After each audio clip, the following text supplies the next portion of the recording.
Well, it's the third Sunday night of the month, and that's the time when we have set aside as the question and answer night, where I answer or attempt to answer questions that are submitted by the members. And these are questions that people here have asked because they are thinking about biblical things, and they're wondering about something in the Bible that maybe they're not quite sure about, or maybe they just want to see us discuss here. I'm going to try something ambitious tonight. We're going to try to cover 2 questions.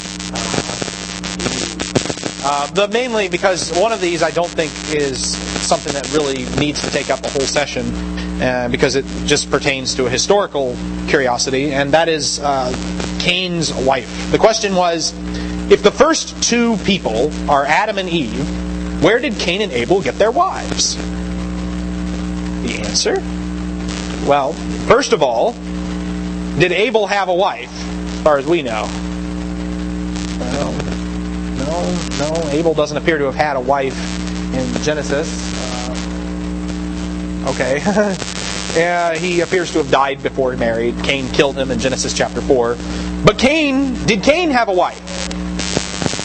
Yes, he did. Genesis chapter 4, in verse 17, after the Lord had banished Cain, and he had settled in the land of Nod, east of Eden. In verse 17 of Genesis 4, it says, Cain had relations with his wife, and she conceived and gave birth to Enoch, and he built a city and called the name of the city Enoch after the name of his son.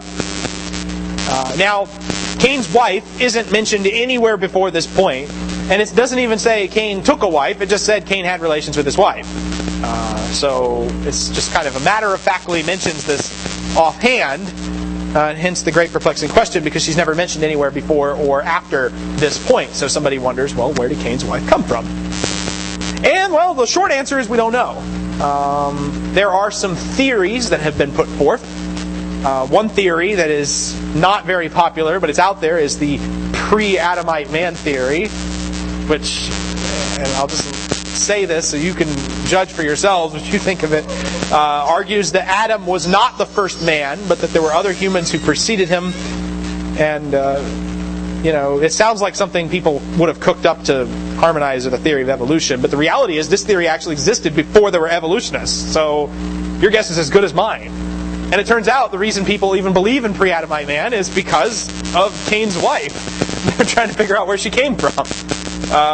It's often associated with this gap theory in creation, the idea that the created order was that when God created the heavens and the earth, then there was this long period where God made and destroyed the world and the human race and then recreated it in 6 days. That's the famous gap theory. Granted, today, the pre-Adamite man theory is sometimes employed by theistic evolutionists who are trying to reconcile the Bible with a macro-evolutionary origin for man. Now, I don't think much of the pre-Adamite man theory because it's splitting a lot of huge gaps and making a lot of assumptions, and there's just not a lot of data to go on to even support that. Another possibility is that God just created more people. Possible. I don't know how you would prove that. Some people get really upset when you suggest God created people besides Adam and Eve, because then they would argue that anyone descended from Adam could not possibly be saved, which I don't even know how you can argue one way or another on that. Some people think that Cain's wife was actually his niece or his great niece, which raises another question: where did she come from? So, if Cain has a niece, that means that one of his siblings had to be married. And who were they married to? So you don't solve anything with that. And so the most popular suggestion for who Cain's wife is that it was his sister. And did Cain have a sister? Well, yeah, we know they had sisters. Actually, Genesis chapter 5 and verse 4 says, in the days of Adam, after he became the father of Seth, were 800 years, and he had other sons and daughters. Yes. Is that what's causing that? I don't know what in the world. You know what? I'm just going to set this here. Problem solved. Is that what that rattling it? I wonder if that's what's been causing all that weird microphone distortion too.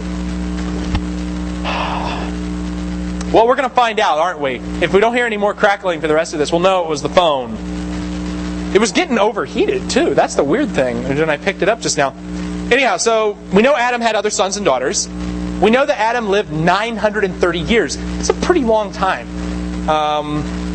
We know that Seth, who is the third child mentioned them having in the narrative, Seth was born when Adam was 130 years old. So, that's a long time. There's a lot of gaps in that narrative that you don't know about. We don't know how old Cain is, actually, when he murders Abel. Were they teenagers? Were they 40-year-old men? Were they 60-year-old men? We have no way of knowing. No matter what view you take, and I think that the sister view is probably most likely, you're going to have to assume something. Per Occam's razor is that interpretive rule that says that the solution with the fewest assumptions is to be preferred. In this case, the fewest assumptions would probably be just that Cain married his sister. Now, later on, the law of Moses forbids people marrying their sisters in Leviticus 18 in verses 9 and 11. But, I don't know, maybe God, are the rules different when you're literally the only people on earth? I don't know. Maybe. The earth has to get populated somehow. It's impossible to be certain, though. But I want to say kind of a corollary comment before we drop this is this question really that faith-shattering? Where did Cain's wife come from? I've met some people who get really disturbed at this question. It's one thing to ask it, but it's another thing, to be reading along in the Bible. Oh no, I can't figure out where Cain's wife came from. The entire accuracy of the Bible has been undermined. Was that really a good way to look at that?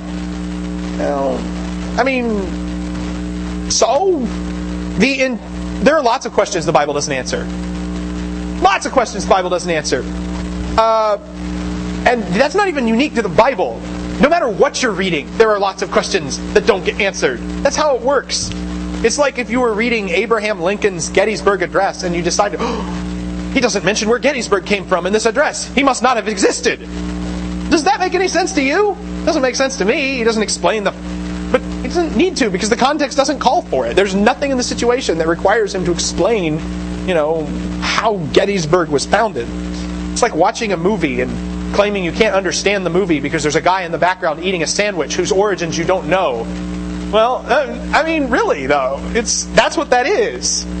Genesis is not intended to be an exhaustive history of the primeval pre-flood world. And if it was, we would expect a lot more information for Adam's 930 years than we get. Because if you think about it, there's thousands of years covered in just 11 chapters of Genesis, and then the rest of Genesis is just not even a couple of centuries with Abraham and Isaac and Jacob and Joseph. So it's clear that whoever wrote this is emphasizing certain aspects of the history more than others. So what Genesis first and foremost is the origin story of Israel. And in order to do that, he tells the origin story of the world, but he goes over that pretty quick. So there's a lot of holes in the story, and as far as gaps are concerned, there's a lot of information that we don't have. That shouldn't be faith-shattering for us. That's the story of Cain's wife. Any comments or questions before we move on to question number 2? Did I answer the question? Yeah? Sufficiently? Okay. The answer is I don't know. I guess I take a long time to say I don't know, but a lot of words. Well, no, but see, the thing is, I think even if we don't know something, it's at least instructive, to look at the possibilities, look at the people that have gone before us, and we come back around and say, well, I still don't know. No, but at least you've walked down that rabbit path and you have a little bit better basis for saying I don't know. As opposed to the person who says I don't know because they've never explored it, never even considered it. Well, those are two different things. Now the second question, which we'll cover, and I think this might get a little more involved. How much of modesty is defined by culture? At what point is a culture's definition of modest clothing wrong? Okay, well, now that has a little bit more practical ramifications. So, I'll attack it in several parts. First of all, let's talk about what modesty is. What is modesty? We say modesty, what do we mean? Huh? Calling attention to yourself. But really, modesty is not calling attention to yourself. Yes. But yeah, you're right. It's modesty is about not calling attention to yourself. And, specifically talking about clothing. There are 2 texts in the New Testament that deal specifically with the subject of modest clothing. One of them is in 1 Timothy chapter 2. 1 Timothy chapter 2 and verses 8 through 10. Paul writes, and I'm bringing verse 8 into it just because I'm OCD and I don't like to leave sentences incomplete. I desire then that in every place men should pray, lifting holy hands without anger or quarreling. Likewise also that women should adorn themselves in respectful apparel, with modesty and self-control, not with braided hair and gold or pearls or costly attire, but with what is proper for women who profess godliness, with good works. In 1 Timothy 2, there's a lot of emphasis on living a quiet life. The men are told to pray for leaders so that we can live a quiet and peaceful life. Women are told to accept instruction with quietness. And, the modesty thing fits into it. We might say, if you're going to live a quiet life, don't wear loud clothing. That idiom only works in English. But you can imagine, he might have said that today if he were speaking English. The other text on the subject is in 1 Peter chapter 3, in verses 3 through 4,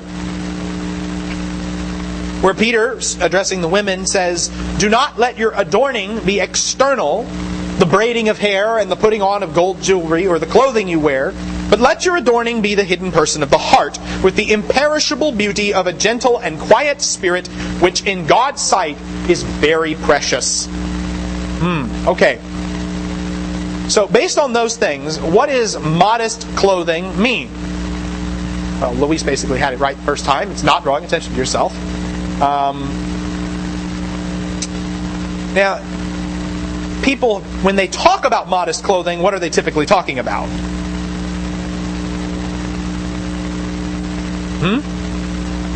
Being exposed. Right. Okay? And I think that's what the question was getting at, actually. But let's ask this question: is 1 Timothy 2 and 1 Timothy 2 and 1 Peter 3, are those passages talking about people underdressing and exposing themselves? What are they talking about? Adornments.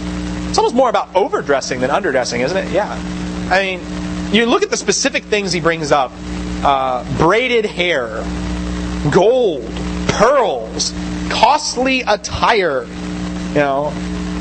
How many of us are violating this passage right now just by the cost of what we're wearing? I'm just curious. I mean, braided hair, gold jewelry, clothing. Actually, Peter says, clothing you wear, all clothes are immodest. That gets really... Now, the issue in both of those New Testament texts is not about lust prevention, but about social arrogance prevention. In other words, what we've got, and this is typical in the New Testament, people who wear fancy clothing wind up getting criticized for shaming the poor.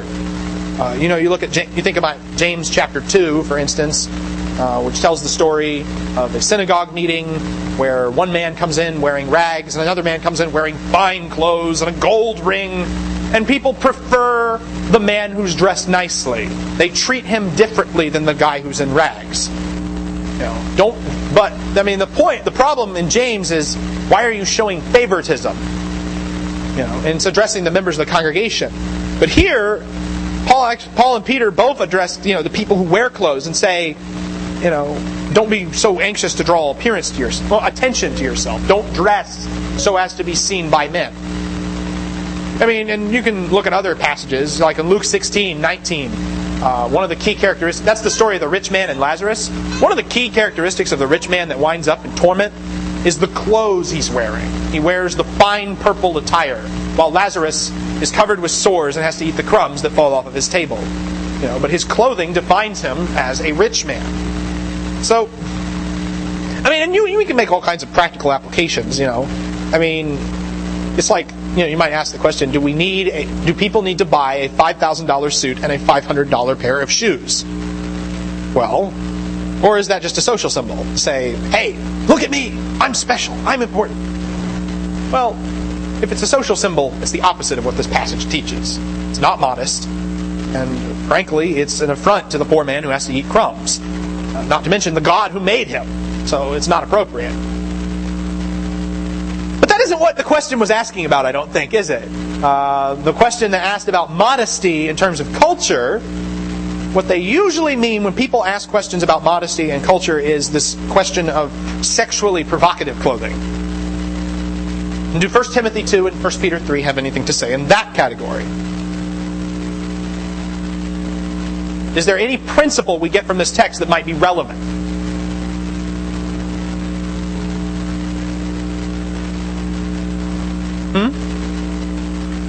What? Don't stand out. Don't draw attention to yourself. Okay. Now, one thing, the word modestly in the Greek term actually can sometimes refer to instances where a woman is not properly clothed. There's an instance where the same term is used in 3 Maccabees 1:19, that those women who had recently been arrayed for marriage abandoned the bridal chambers, prepared for wedded union, and neglecting proper modesty, in a disorderly rush flocked together in the city. In other words, they were so rushed that they ran out without getting completely dressed. That's neglecting proper modesty as well. So there are instances where that word means that. But if there's anything we get out of 1 Timothy 2 and 1 Peter 3, it's this very, very basic principle. How you dress is a matter of the heart. How you dress is a matter of the heart. What is the adornment of a woman in 1 Timothy 2 supposed to be? Good works, not clothing. In 1 Peter 3, the adornment is the heart, the hidden person of the heart, not the externalities. Now, if you interpret that way too literally, you could interpret it to mean that people aren't supposed to wear clothes at all, which isn't the point. It kind of misses the point entirely. In fact, the New American Standard says, adds the word merely into 1 Peter chapter 3. What is it? 1 Peter chapter 3. It says, your adornment must not be external, but the New American Standard adds merely. Your adornment must not be merely external, to kind of put a stop to anybody who might try to interpret it and say, oh, you don't have to wear clothes. That's not the point of the text. Your modesty is defined primarily by your motives for clothing, not so much by the actual clothing. Jesus gave an instructive principle in Mark chapter 7. Mark chapter 7, in verse 14. And if people have questions on what I'm saying, or that doesn't make sense, or what about this, feel free to raise your hand and ask. But in Mark chapter 7, in verse 14, Jesus called the crowd to him again, and he began saying to them, "Listen to me, all of you, and understand. There's nothing outside the man which can defile him if it goes into him. But the things which proceed out of the man are what defile the man." Anyone has ears to hear, let him hear. When he left the crowd and entered the house, his disciples questioned him about the parable. And he said to them, "Are you so lacking in understanding also? Do you not understand that whatever goes into the man from outside cannot defile him? Because it does not go into his heart, but into his stomach, and is eliminated." Thus he declared all foods clean. He was saying that which proceeds out of the man, that is what defiles the man. From within, out of the heart of men proceed the evil thoughts, fornications, thefts, murders, adulteries, deeds of coveting, and wickedness, as well as deceit, sensuality, envy, slander, pride, and foolishness. All these evil things proceed from within and defile the man. Now what can we get from that text? Can anything outside the man defile him? Only if he lets it get into him. If it gets into him, it gets into his stomach. It's eliminated. What defiles a person? In the heart.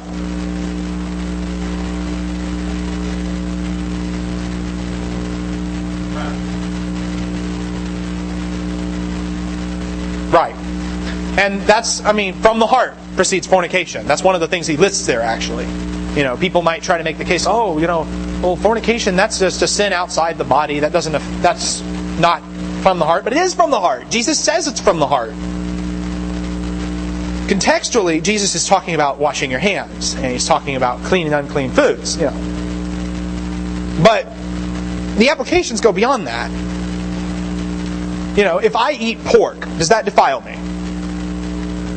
By itself? No. I hope not. I like pork. But if I think eating pork is wrong, and I do it anyway, did it defile me? Yeah, why?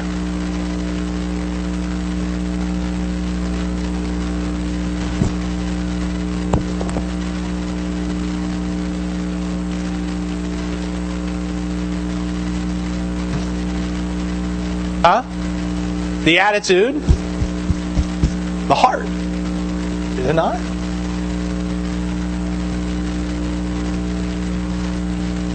You've allowed your heart.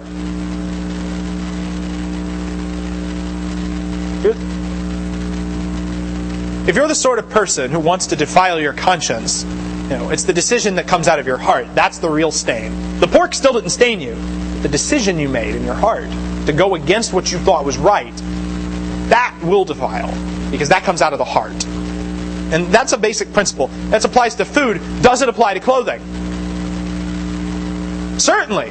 If I wear the wrong clothing, what defiles me? It's not the fabric on my skin that defiles me. That's outside of me. That's eventually eliminated. It can't defile. But the decisions, why did I wear that clothing? What reason did I give for wearing that clothing?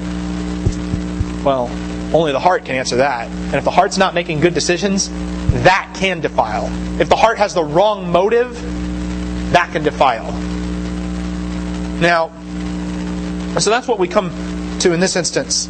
When we talk about provocative or revealing clothing, we are going to constantly come back to this question of the heart. People will sometimes ask questions when they're dealing with the subject of modesty in terms of sexually provocative clothing. Where is the line? Have you ever heard that question? Where is the line? It's the wrong question. It's not a good question to ask. And why is it not a good question?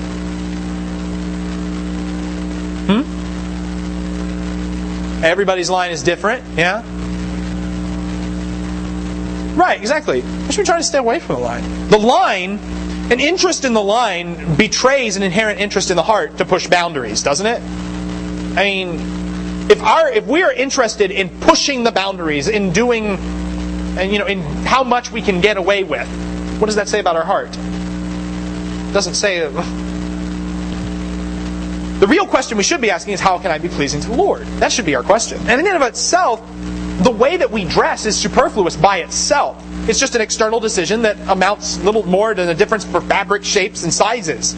But the decision to dress or not dress a certain way is often, some would argue always, a reflection of what your heart wants. What your desire of your heart really is. How do I define myself? Do I define myself by my...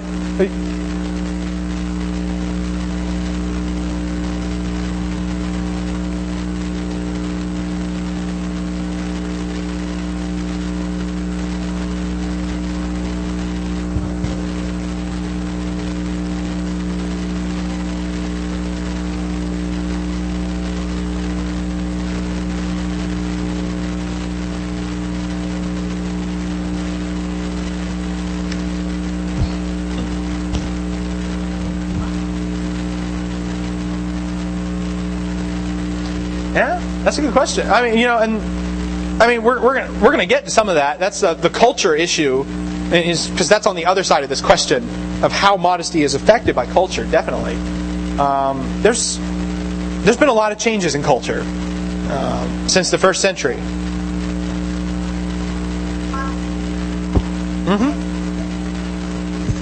Fashion dictates what is and is not in. Right, Mark.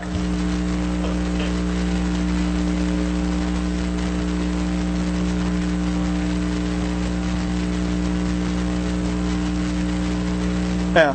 Well, I mean, I've deliberately mentioned me several times, so.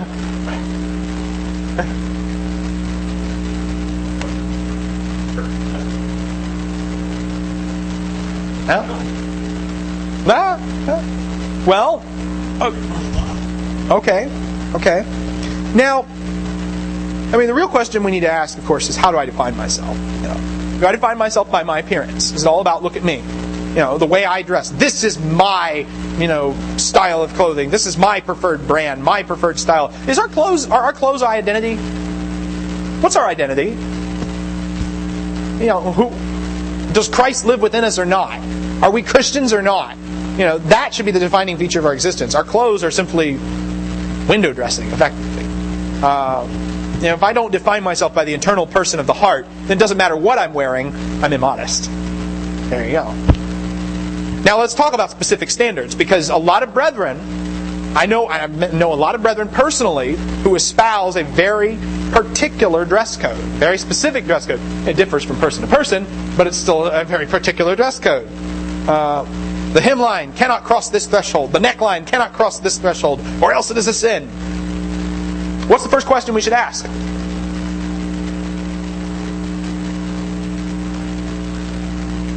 Does it bring glory to God? Our first question should be, what does the Scripture say? Right, yes. Does it bring glory to God? Does the Bible contain a very specific dress code? Yeah, it does. No braided hair, no gold, no pearls. No more than you look for. Well, I mean, those are the only particulars that were singled out, right? Well, I mean, I'll just tell you right now. If there's a specific dress code in the Scripture, I have not been able to find it. If there is a place in the Bible where it says the necklines are here and the hemlines are here and all the other stuff is here, I can't find it. Somebody show it to me if I'm wrong. But now there are some things people sometimes point out. Like, God set a standard for what to cover with Adam and Eve. But if you go back and you read Genesis 3, they're ashamed that they're naked. They try to sew fig coverings for themselves. God gives them garments of animal skin. And, I mean, let's face it, the Hebrew terminology is not very specific. It's a garment. That's about the extent of what we know. There's nothing in Genesis 3 that says how much arms or legs were covered. There's nothing in Genesis 3 that says what the neckline or the hemline is. There's nothing in Genesis 3 that specifies what was and was not covered. There's nothing in Genesis 3 that says how tight or loose the clothing was. I mean, if you're going to say anything is specific in Genesis 3, it's the fact that God used animal skins instead of fig leaves. One could just as well argue that, you can never use plant-based clothing. You can never wear cotton. Was that an appropriate use of that text? No. It's not an appropriate use of the text that way. So, I mean, that's the only specific piece of information we have about their clothes there. So Genesis 3 is not very good to go to for a dress code because it doesn't have enough information to make any conclusions. There's a lot of gaps in that narrative, just like there was with Cain's wife. Now, some people will get a little more sophisticated and go to Exodus and look at the priests. And there's a verse in Exodus 28 and verse 42 that says, "You shall make for them, the priests, linen undergarments to cover their naked flesh. They shall reach from the hips to the thighs." Aha! Finally! Well, there's several problems. What are the problems with using that as the standard for modesty? Is that it? Yeah, I know, really. That's not much. Yeah, can we... Exactly. Well, first of all, if priestly clothing is the standard for modesty, what about the caps and the robes and the sashes and all those things, right? Why isn't the color blue required? Jen? The what? Yes, it's actually, that's the second problem. This is only an instruction about the holy underwear. I'm not kidding. It's only an instruction about the undergarments. So the issue isn't even about what's covered, it's about what's covered underneath what's covered. That's not a lot to go on. And in fact, there is a contextual reason for it. Exodus 20 verse 26 talks about how people were forbidden to go up by steps to the altar so that their nakedness would not be exposed over it. Well, here, nakedness is a euphemism for the genitals, frankly. And God bypasses that and tells the priests, well, you wear undergarments so that you are covered up while you're on holy ground. Has nothing to do with modesty. Has to do with defilement. Now, if you're going to impose a specific standard, there's only really one way to do it. It's not from Scripture. If I, as a father, want to make rules for my household, do I have that right? Yeah, I do. If I as a father, it's like Jeremiah 35, the Rechabites. Their father said, you don't drink wine. So they don't drink wine because they obey their father. If I as a father say, you're not wearing that, he or she is not wearing that. That's the rule. And I don't have to cite book, chapter, and verse for it. I'm a parent. I have the right to do that. For that matter, there's another way in which that cuts too. Because fathers aren't the only authority figures in this world, are they? If I attend a school, if I join an organization, and I sign a statement that says that includes follow the code of conduct and follow a dress code and things like that, do I have to obey that dress code? Well, yeah, I signed a statement that said I would do that. I have to conform to the dress code, otherwise I'm not keeping my word. I'm a liar. I attended a college that had a dress code. And so many of the students had so much belly aching about the dress code because they didn't like it. And I don't see why I have to follow this. I do, because you signed an agreement that said you would follow the dress code. You would follow the rules. That's pretty straightforward. It doesn't matter if you think they're right in their interpretation of the Bible. You agreed to follow this dress code. And if you agree to do something, don't be a liar. Don't go back on your word. That's pretty basic. That's basically, that's authority 101 right there. All right, but so in those instances, specific dress codes are justified as long as we acknowledge that, yes, it is imposed by human authority. And we don't act like it's handed down from on high, I, as a father, make rules about what my house, what will and will not be worn in my home or by my children. I'm going to make those decisions honestly. And I'm going to say, this is my judgment. This is what you should and should not wear. When you get older, you're not in my house anymore. You can have a little more freedom. You can make a little more decisions. But the reality is that you will abide by the judgments I make in my house. That's how parental authority works. And now some people will talk about nakedness when they go for the Mark.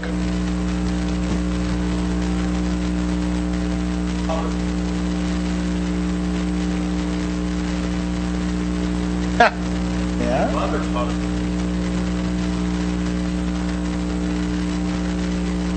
It's a valid point to make, certainly. I'm getting into people's heads a little bit. Some people bring up nakedness as a specific standard. And there's a lot of text people will go to try to define nakedness. Some people go to Isaiah 47 to say, well, look, uncovering the leg is nakedness, which, frankly, that text also talks about unveiling your face. So you take your veil off your face, that's nakedness, apparently. Or you could just read it as a poetic text that includes nakedness and a combination of other things.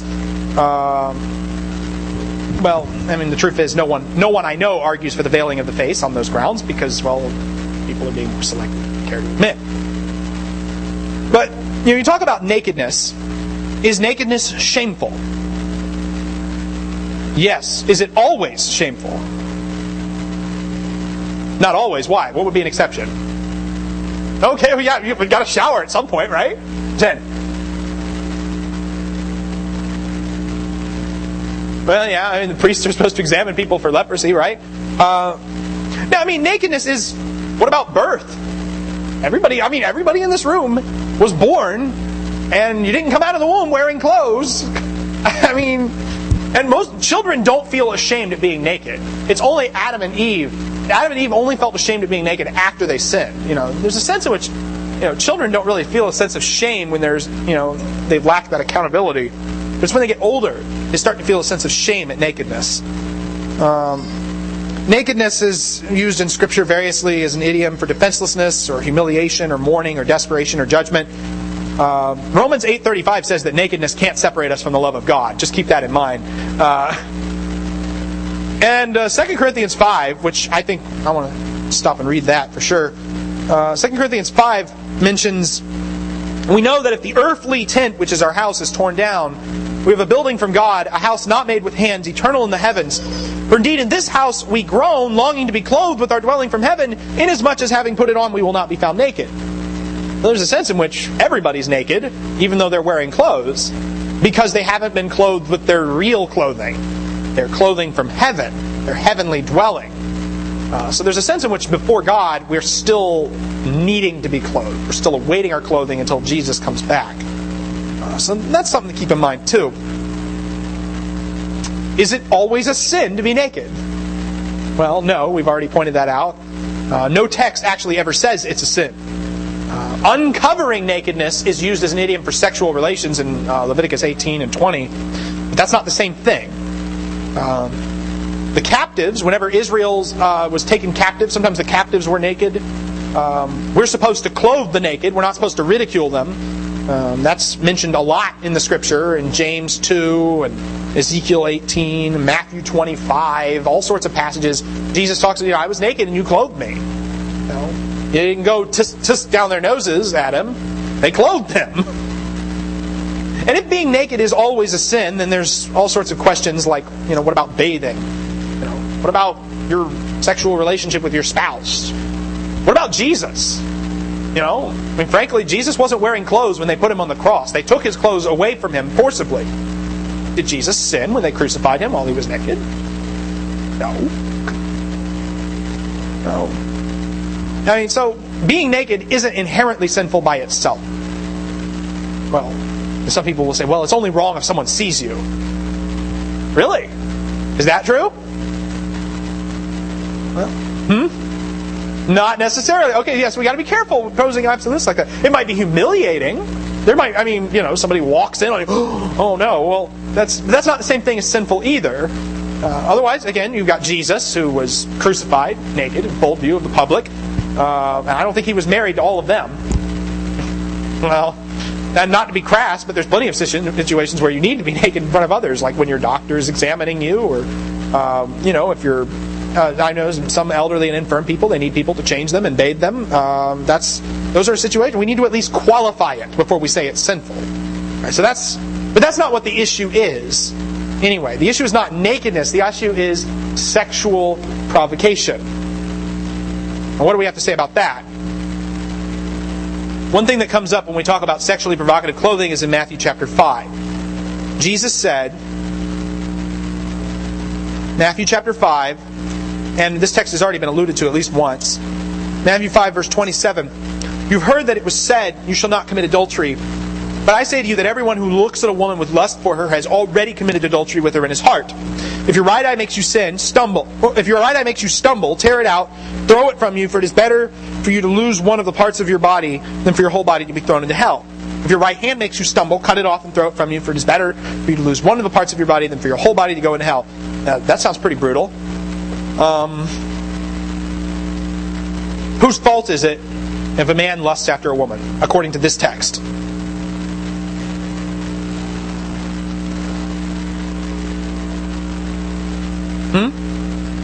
It's the guy's fault in this text, right?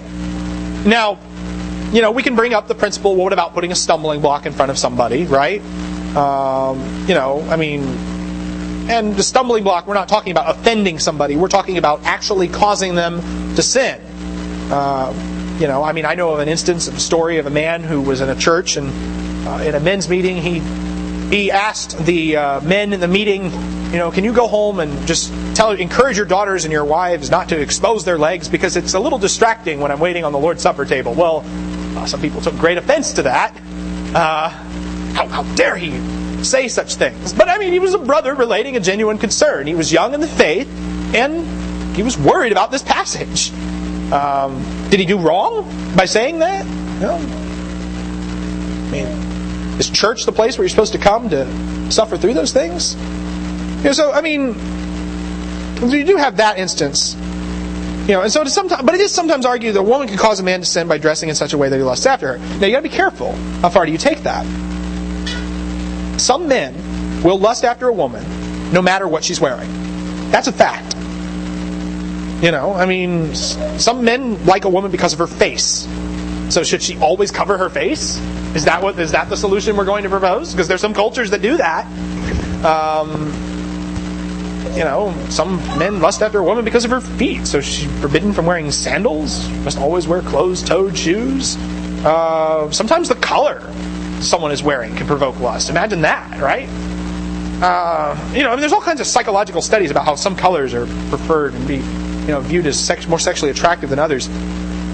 And so if the goal is to stop anyone from lusting ever, well, good luck with that. That's just not going to happen. But the issue does come back to the heart. The man needs to guard his heart in what he chooses to ogle at. The woman needs to guard her heart in what she chooses to wear. And vice versa. Yes?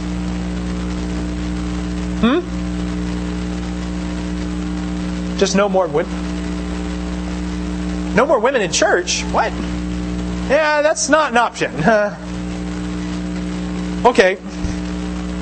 Here's a fact. You can't control what other people think. You can't do that. It's not possible. You can control your own motives. You can control what you think. Your own motives for dress. Now some women, they dress intentionally to provoke. Is that a pure heart? Nope. Some women teach their daughters to dress to provoke, to catch a man. I've heard this kind of terminology used before. Is that pure in heart? No. It's not. You don't do that. And so, in the absence of any specific standard, people do need to make God-conscious decisions about what they can and cannot wear. And sometimes, guess what? People are going to make different decisions than you do. They're going to make different judgment calls than you do. It'll happen. But you know what? It's a difference of opinion. It's a judgment call. And you might think your judgment's better. Okay. Well, have a conversation about it. Try to convince them. But acknowledge that it really is a judgment call, and don't pretend that you've got some kind of, great revelation from God that gives you insight from on high that justifies a difference of opinion. Learn the difference between what the Scripture says and what is a human opinion. That's, I think, something people need to do in this area. Now,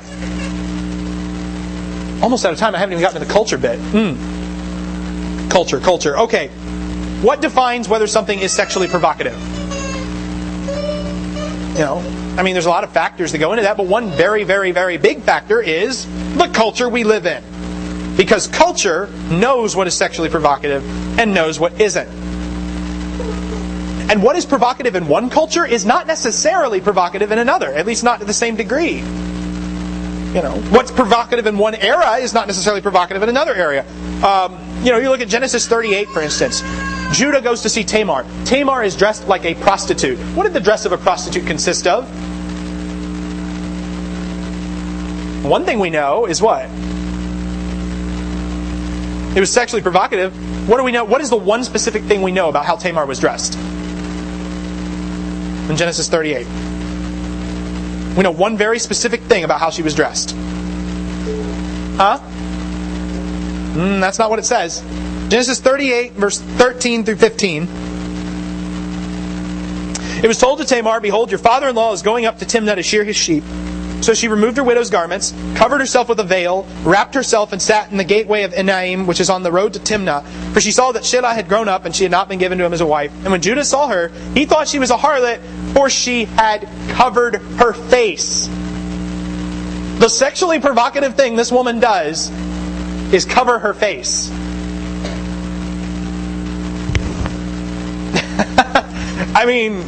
Today, do you see somebody with a covered face and assume, does that say sex to you? That's not what it says to me. That's what gives away she's dressed like a prostitute. And Judah doesn't even know who she is until she reveals herself later on in the story. Think about that.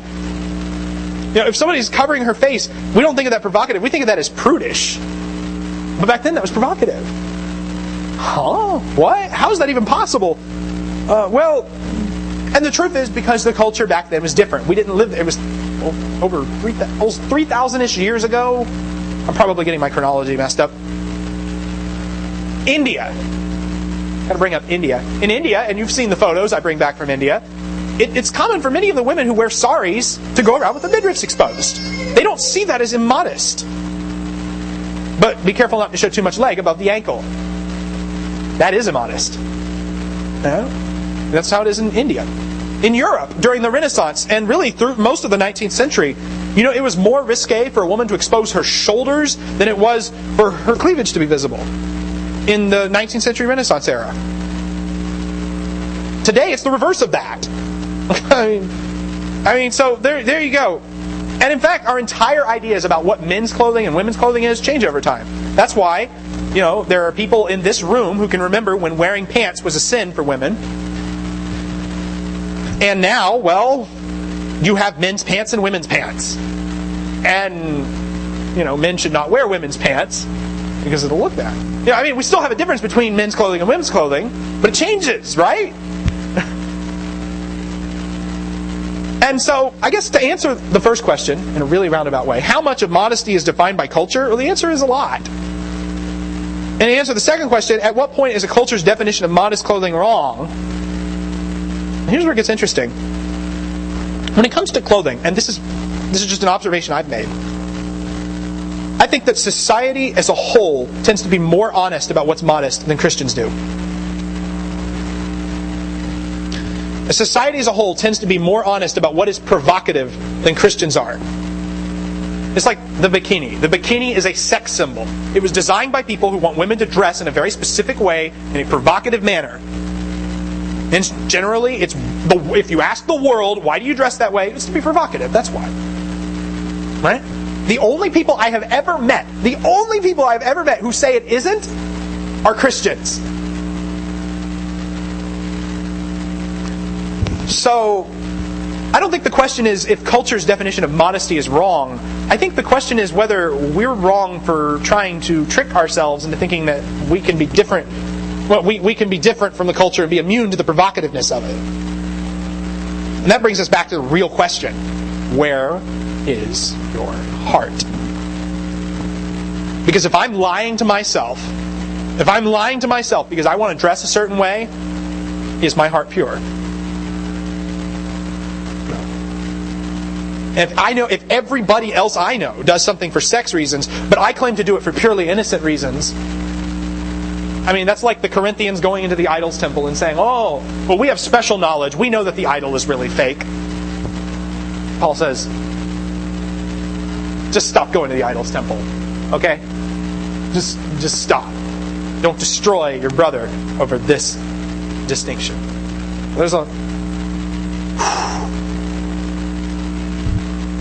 We could say more, but I'm going to just kind of open it up here and see if anybody had any additional thoughts they wanted to throw in. Nobody's objecting to that observation I made, so I think there's a lot of truth to that. And of course, the point is, we need to be careful that while we live in the world, we are not of the world, and this is part of that struggle that we are constantly engaged in as Christians. But sometimes living in the world means, for some, to be of the world and try to pretend we're not of the world. But that's not an option for us. We don't pretend. We don't put on a mask. We don't act like a hypocrite. A hypocrite is a person who claims who says one thing and does another. Who claims not to be of the world, but still does some very of the worldly things. But we need to be careful about that.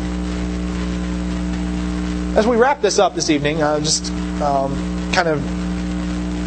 know that this doesn't really segue very well into an invitation talk, but I just want to, again, ask ourselves, no matter where you're at in life, the question is, where is your heart?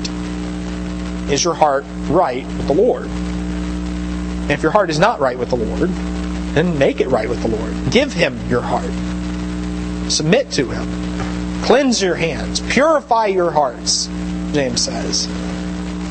And perhaps I don't know if there's someone here tonight who, they need to give their heart a good check and they need some encouragement and some restoration along the way. If there's any need that needs to be fulfilled in that way tonight, now would be an appropriate time to let it be known. All together we stand and we sing the song select.